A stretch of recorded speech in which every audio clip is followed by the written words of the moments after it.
So friction is an opposing force that resists motion of any type. So whenever you have motion of any type, you will always have friction encountered. There is a common statement that friction is a necessary evil. So necessary means it is required, and evil means it is harmful as well. So there are certain advantages and disadvantages of friction.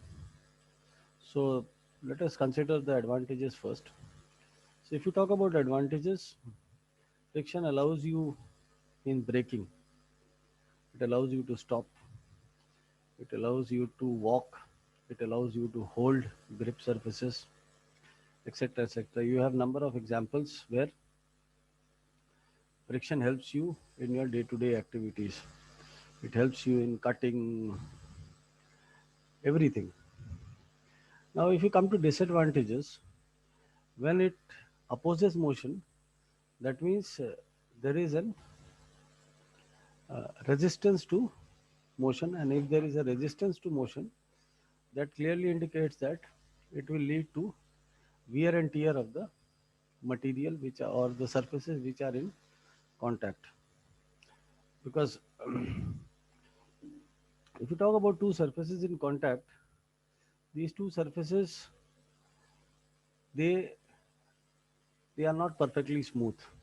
Any two surfaces, or you can say you cannot create a surface which is perfectly smooth. It will always have some surface irregularities, and these surface irregularities create friction. Now, when you have surface irregularities, when you have resistance, it leads to wear and tear. That means you will be having loss of material. Material will get eroded, corroded, not corroded, eroded, and material will be removed from either of the surfaces or both the surfaces. Second disadvantages is heating. When you talk about two surfaces in contact, if there is resistance, that means there is an opposite force being acted. Now this force is producing a resistance to motion. So this resistance to motion, what it is doing is it will be producing heat. Now this heat needs to be dissipated, otherwise it will be very harmful for the system. So heating is another phenomena that takes place due to contact between two surfaces. Because if you talk about motion, it has to be between two surfaces only. Yes, you cannot move a body if it is moving in air, then also you have fluid friction and surface friction between the two bodies or two interacting bodies. And the last one is material removal. Now, when there is heat produced, the intermolecular bonds they get weakened up, and due to this weakening of these intermolecular bonding, material is removed either in chips, pieces, or it may also lead to surface fatigue, or in some cases total breakage also. So these are the various, you can say, applic- mm, applications as well as disadvantages associated with friction. So coming to uh, body, if you say, what we have said is friction is opposition to motion.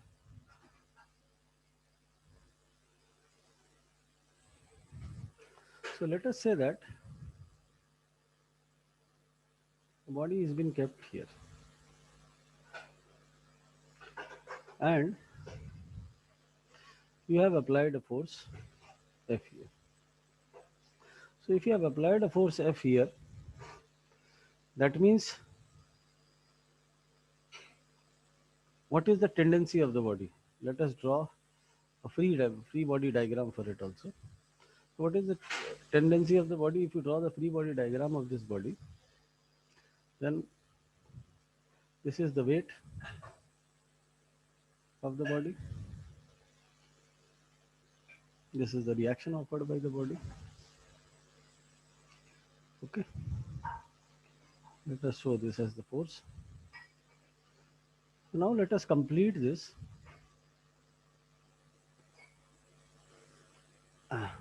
triangle.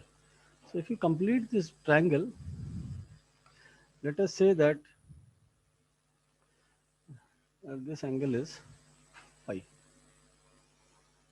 Say this angle is phi. So where phi is called as your angle of friction. Phi is called as your angle of friction. So tan phi now gets designated as coefficient of friction. So the value, it varies between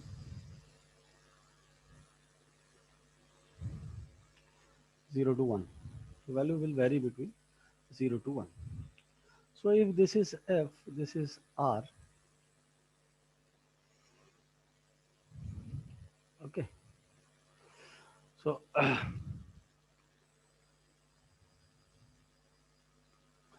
what is tan theta?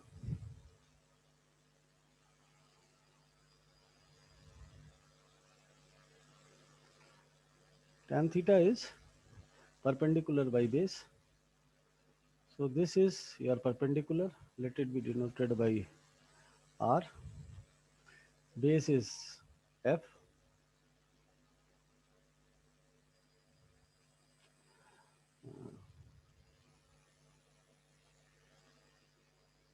Sorry.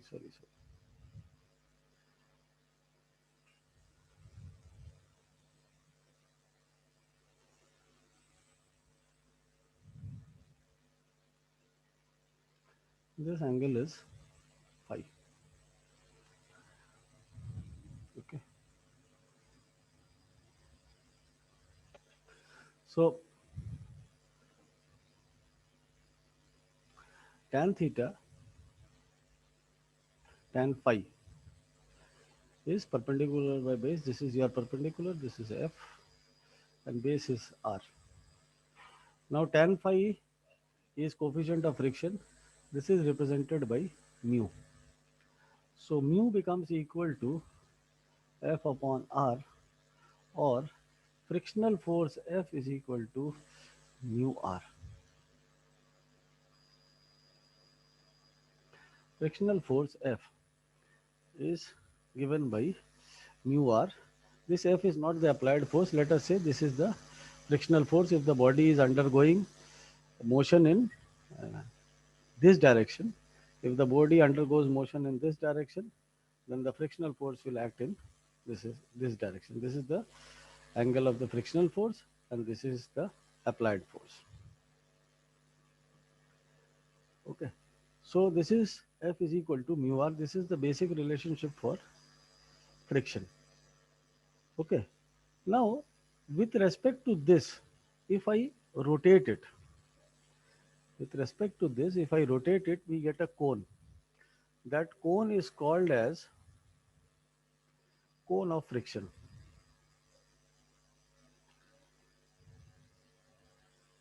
This is called as cone of friction. If we rotate it about this center and we rotate it, we get a cone of friction.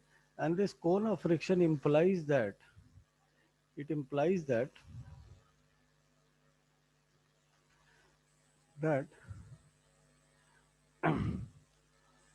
forces within the cone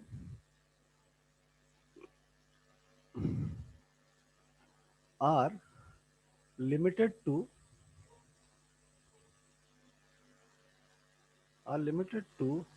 limiting friction. Now, what is limiting friction? Limiting friction means it is the state at which the body is just about to move. It has not started moving. values beyond this cone do not correspond to limiting friction.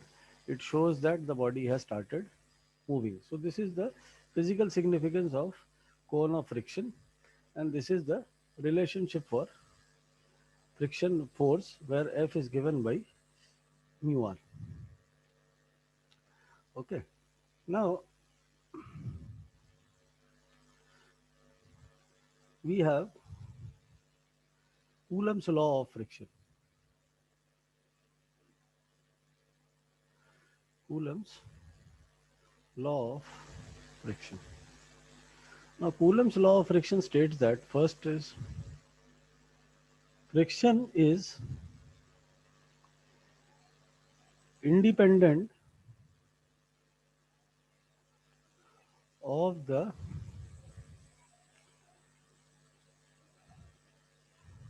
independent of the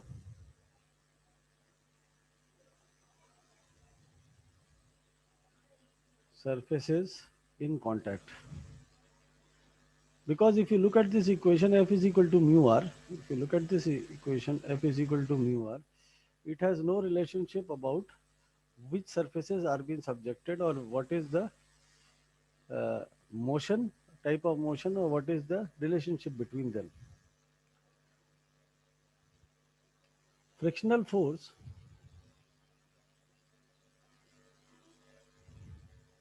is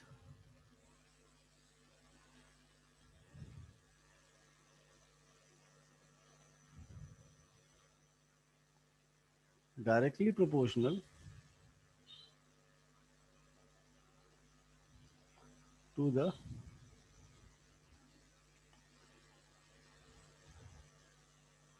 coefficient of friction. So greater the coefficient of friction, greater will be the frictional force. Okay. So there are other statements also, but those statements are, let us write down one. Frictional force is independent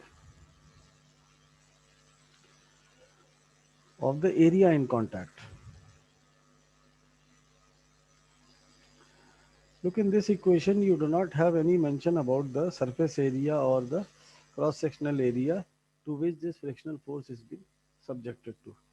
So frictional force is independent of the area in contact. So these are the three basic laws of Coulomb's law of friction, and these are statements written long back, and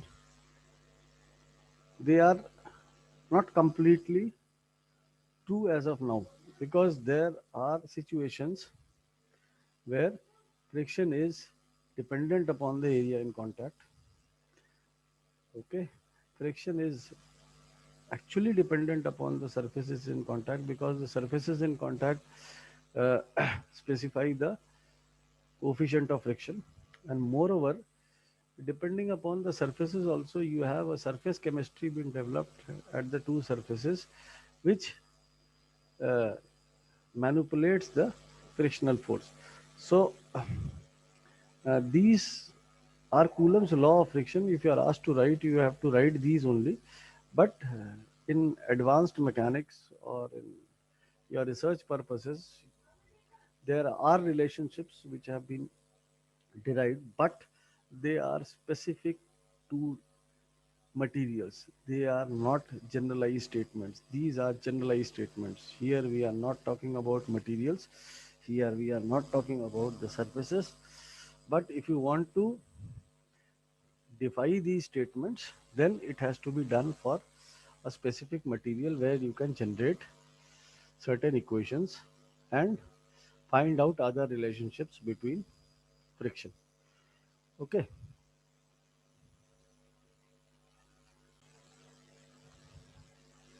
Basic numericals. So if you talk about basic numericals, let us say that this is a surface, a block has been kept like this, and you have a force F acting here, and the value of mu is given to you. Now this is a system of coplanar concurrent forces. So if you have a system of coplanar concurrent forces, you have two equations of static equilibrium, that is sigma fx is equal to 0 and sigma fy is equal to 0. So using these two static equilibrium equations, you have to find out whatever unknowns are there. This will be in a state of static equilibrium only, because motion in any case is not a part of your syllabus. There is problem related to statics only. So in any case, your body will not move. It may only have a tendency of moving. It will not move. Okay.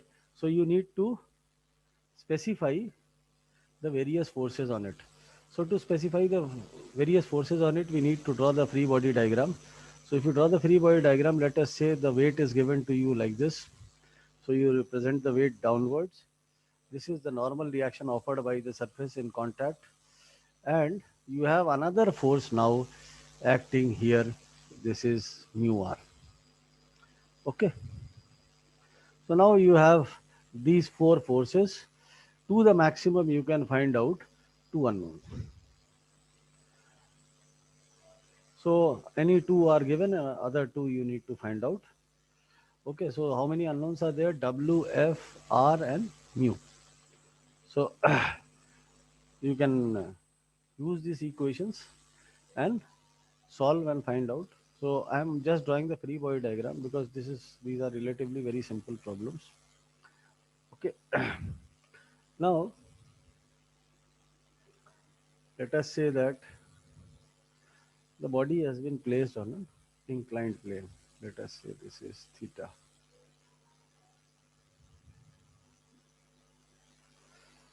So this is theta and this is F.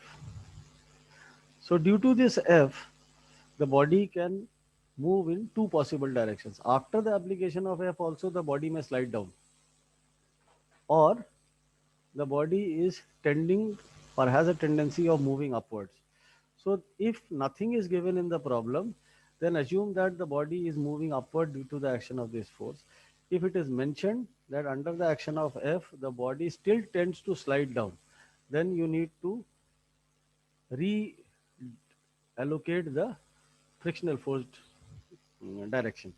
So again, you need to draw the free body diagram. So this will be again the free body diagram. Let this is W. This will be acting perfectly vertically downwards. Now reaction will be offered normal to the surface. So you need to draw the reaction like this. This is normal to the surface, and let us say that the body moves up under the influence of force. So this is mu r. So now again, this becomes a little complicated free body diagram. You can write down both the equations and calculate the two unknowns.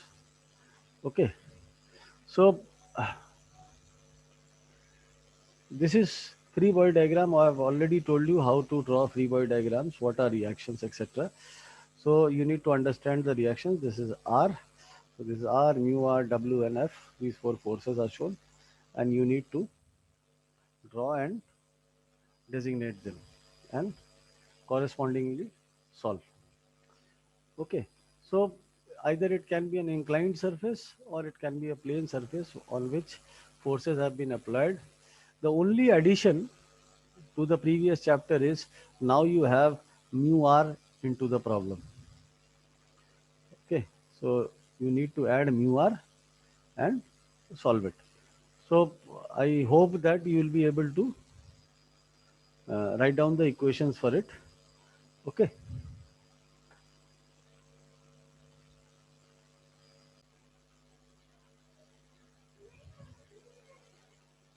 Now let us have a situation where this is a surface, this is a block, and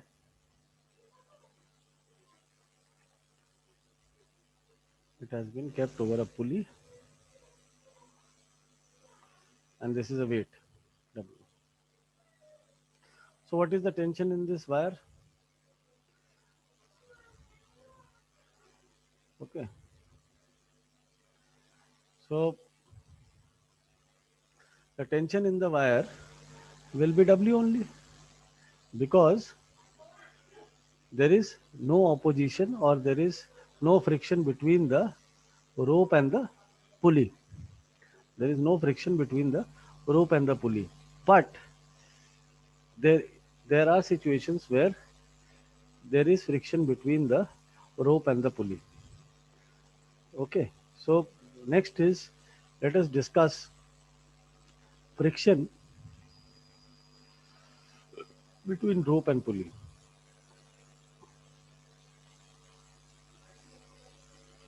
So the friction between rope and pulley statement is such that it is T1 divided by T2 is equal to e to the power mu theta, where T1 is tension in tight side,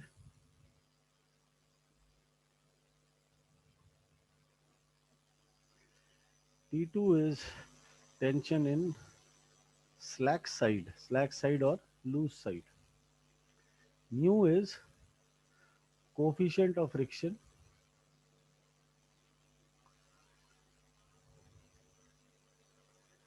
between rope and pulley.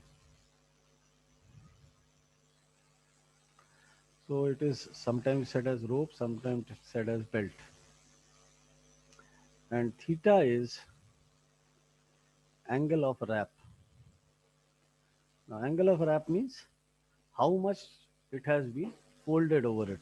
So, angle of wrap, this is always mentioned in radians. Okay. So, what will happen that if there is friction between this rope and pulley or belt and pulley, then this value will not come out to be W. It will be some value other than W. Okay. This coefficient of friction may be different from the coefficient of friction between these two surfaces. You can have different coefficient of friction between belt and pulley. You can have different coefficient between the two surfaces. So now let us derive the relationship T1 by T2 is equal to e to the power mu theta. So before deriving any relationship, there are certain assumptions that we need to make. So the assumptions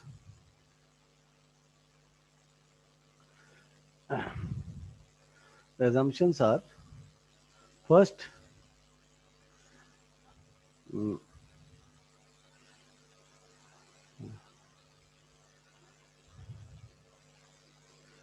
the material of the belt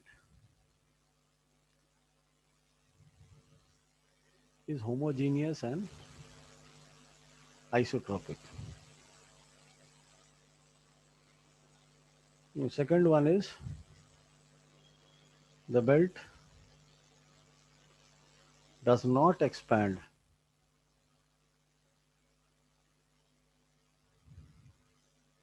due to tension. The belt itself will not expand. The cross sections of the belt, they remain the same before and after the application of load. Homogeneous means it has the same chemical composition. Isotropic means it has the same mechanical properties in x, y, and z direction. It has the same mechanical properties in x, y, and z direction. There are materials which are having different properties in different directions. Okay, so these are two basic assumptions that are made in the derivation of the belt and pulley equation. So now let us come to the derivation of the belt and pulley equation. So to derive it, what we have done is, let us take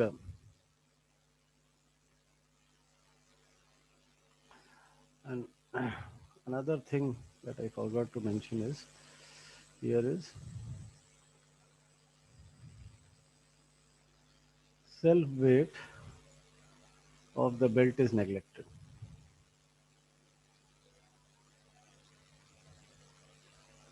Self weight of the belt is neglected. We are not considering the self weight of the belt. So now this is a pulley. So okay, so These are the two ends of the belt. Okay. Now,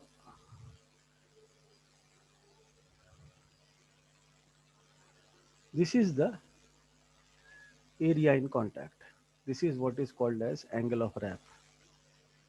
This is the length of area in contact. So what we are doing is, let us extend it.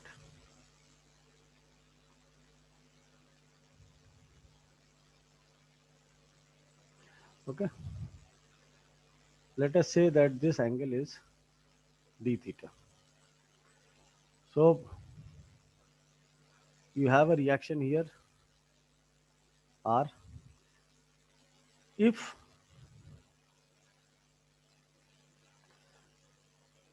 let us say if this is T and there is no friction, then this is also T.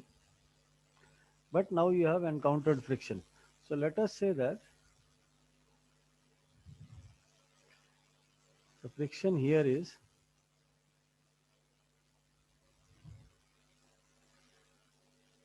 mu R.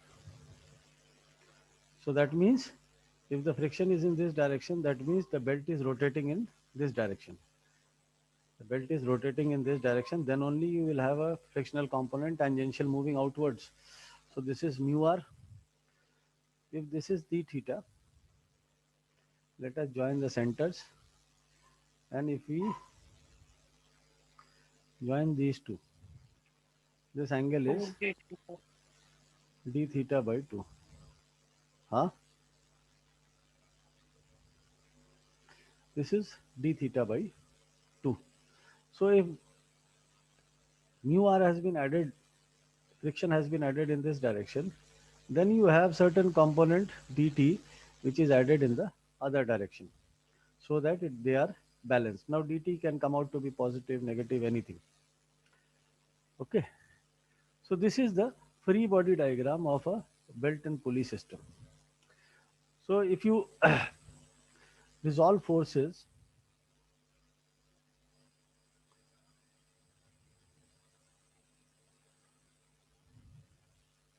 horizontally, let us resolve forces horizontally. So the horizontal component is mu r. Okay. So if this is, let me draw a larger image of it.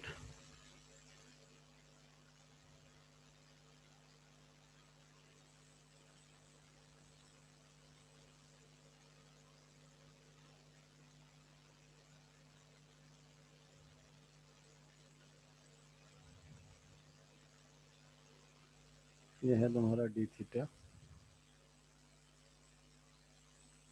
This is d theta by 2 and d theta by 2. Okay. This is mu r and this is r. So if you look at this, if this is d theta by 2, then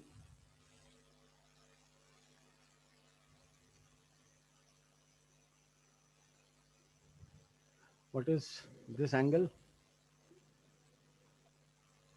If you take it from positive x-axis, it is 180, it is 270 minus d theta by 2. So this is mu r minus, this is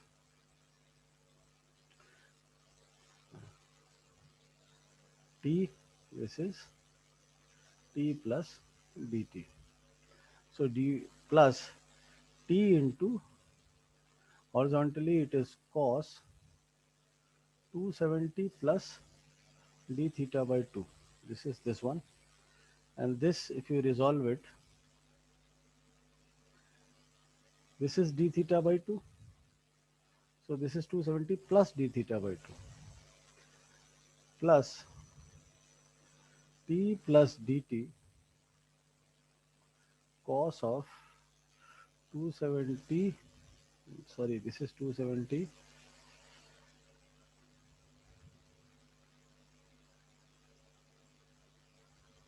minus 270 plus d theta by 2 equal to 0, because this is in static equilibrium. There are no other horizontal forces. Now in the first quadrant, you know the relationship, all silver teacups. So if you like this, here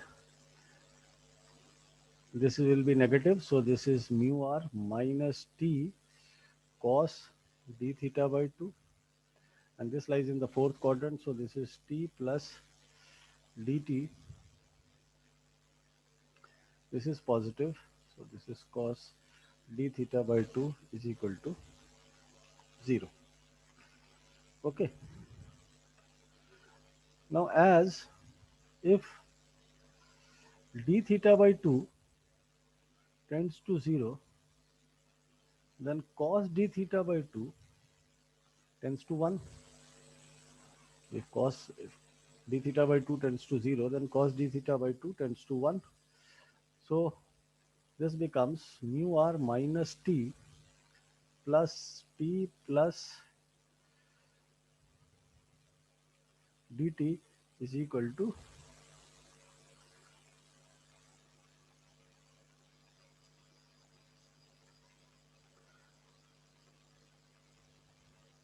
sorry, this is minus mu r because this is in negative direction,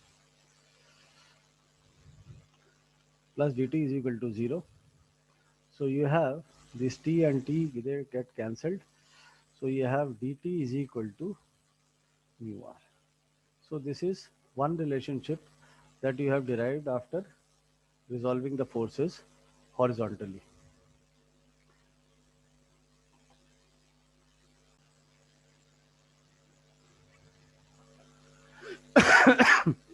Now,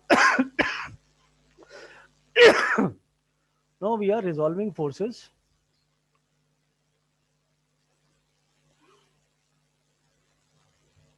vertically. So if you are resolving forces vertically, then obviously mu r does not play a part. R is positive. So this is r plus t sine 270 minus d theta by 2 plus t plus dt sine 270 plus d theta by 2 is equal to 0. These are the three forces. Mu r is perfectly horizontal, so it was not considered. This is perfectly vertical, upward direction, so it is positive. Third quadrant, all silver t. This is negative. So this is r minus t sine d theta by 2 and t plus dt. This is in fourth quadrant. In fourth quadrant again, sign is negative. So this is minus t plus dt sine d theta by 2 is equal to 0. Now if d theta by 2 tends to 0, then sine of d theta by 2 tends to d theta by 2 because it cannot tend to 0. If it tends to 0, the entire equation will be lost. R will be equal to 0. And if R is equal to 0, there is no purpose in writing down anything. Dt is equal to mu r हमने पहले derive किया था, सब कुछ खत्म हो जाएगा. So sine d theta by 2 tends to d theta by 2. So now we have r minus t d theta by 2 minus t d theta by 2 minus dt d theta by 2 is equal to 0. Now d theta by 2 is a small number, dt is a small number, so these are neglected. So you have r is equal to t d theta. So this is the other relationship that we have derived out of resolving forces vertically. Okay. So now what do you have? We have dt is equal to mu r and we have r is equal to dt. So let us put this equation here. So we have dt is equal to mu dt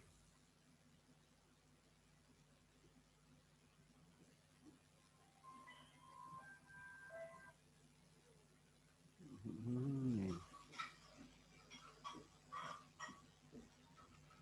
All right. We have R is equal to T d theta.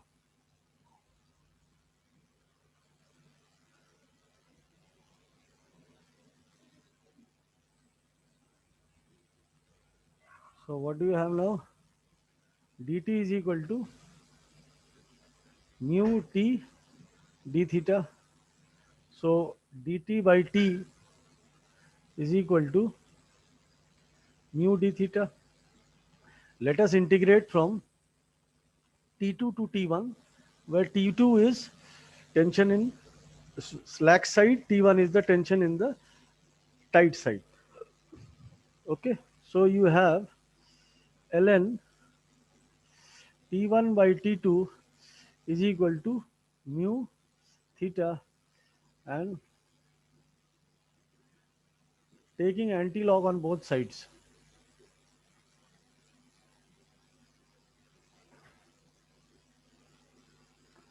we have T1 by T2 is equal to e to the power mu theta. So this is the basic relationship for belt and pulley friction.